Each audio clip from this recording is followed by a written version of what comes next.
নওগাঁ জেলা পুলিশ কর্তৃক শয়তানের নিঃশ্বাস বা রাসায়নিক পদার্থ প্রয়োগ করে মহিলাদের কাছ থেকে স্বর্ণালংকার এবং অর্থ হাতিয়ে নেওয়ার একটি চক্রের 3 সদস্যকে গ্রেফতার করা হয়েছে। গত কয়েক মাসে নওগাঁ শহরে বেশ কয়েকটা ঘটনা ঘটেছে, যেখানে আমরা দেখেছি যে অজ্ঞাতনামা অপরাধী চক্র মহিলাদেরকে টার্গেট করে তাদের সাথে অভিনয় করে আপনার কোনো একটা সাহায্যের নাম করে অথবা তার সাথে কথা বলার নাম করে প্রথমে একজন আসে এবং তারপর আরো কয়েকজন আস্তে আস্তে মহিলার সাথে আপনার ভাব জমানোর চেষ্টা করে এবং কোনো এক ফাঁকে তারা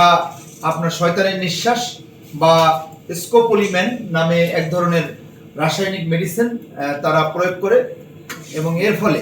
যার উপর প্রয়োগ করা হয় তিনি সাময়িকভাবে স্মৃতিভ্রম হয়ে যান এবং অনেকটা সম্মোহিত হয়ে যান এবং এর ফলে তখন এই অপরাধী চক্র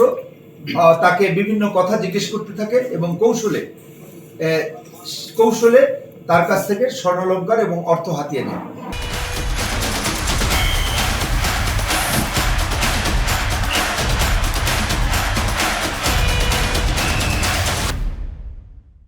আমরা লাস্ট কয়েকটা ঘটনা বিশ্লেষণ করে দেখেছি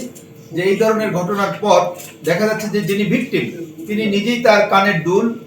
হাতের অলংকার এগুলি খুলে এই অপরাধীদের হাতে দিচ্ছে এবং গত 20 মে যে ঘটনা ঘটেছে সেখানে আমরা যেটা দেখেছি, আমরা সিসি ক্যামেরার ফুটেজও পেয়েছি, সেখানে অপরাধী চক্র মহিলাকে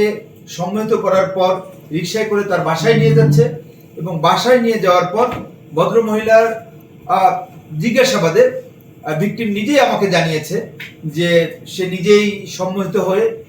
আলমারির ড্রয়ার খুলে তার স্বর্ণালংকার, আংটি এবং টাকা পয়সা এদের হাতে তুলে দেয় এবং এরপরে এই অপরাধী চক্র তাকে নিয়ে আবার আপনার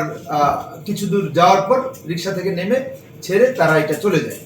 তাই এই অপরাধী চক্রের অন্যতম সদস্য হাসান, বাবু এবং ছোটনকে আমরা টাঙ্গাইল থেকে গ্রেফতার করেছি এবং টাঙ্গাইলের পুরাতন বাস স্ট্যান্ডে তারা